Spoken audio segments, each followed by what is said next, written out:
Yeah, good morning, Mike and Alex. We're talking about the first responders, the heroes that responded to this awful tragedy in Las Vegas. We are right behind the Mandalay Bay, right behind the stage where a lot of those folks exited, fleeing that scene, the barrage of gunfire, as that gunman, Stephen Paddock, opened fire.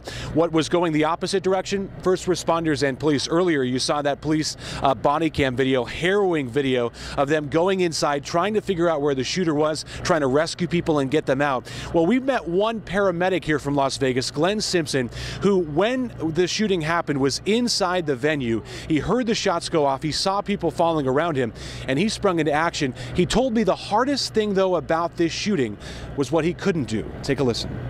I ran into the venue. I dived behind a bar.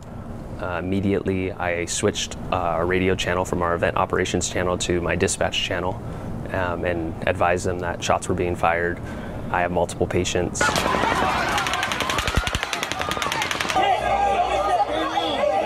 The hardest part is looking somebody in the face when they say, please do CPR, and I have to look at them and say no.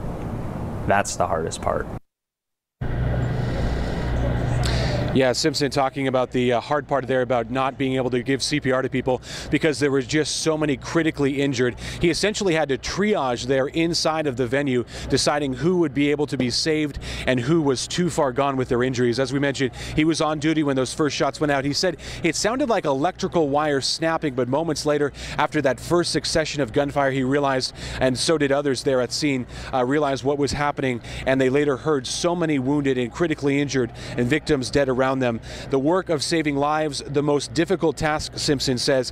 He did say in the interview also he wanted to listen to the dispatch audio, go back there and try to relive that night, as well as listen and watch those tapes of the video we showed you earlier and other videos that have been surfacing in the days following that shooting. He said it's too difficult to do. And that really will be the story in the next few weeks and months here. The trauma that these first responders have endured, of course, springing into action, adrenaline on the night of that shooting, but now they've had time to reflect on this, looking back what happened there inside, and no doubt the story that will go on from here is about how these first responders, officers, paramedics, and people who are security guards. I spoke to one security guard here yesterday who was actually inside of the event during that shooting, and he seemed to be in a state of shock last night, just trying to process everything that happened, and no doubt the mental trauma and post-traumatic stress that will come out of this will be what we'll be talking about for some time.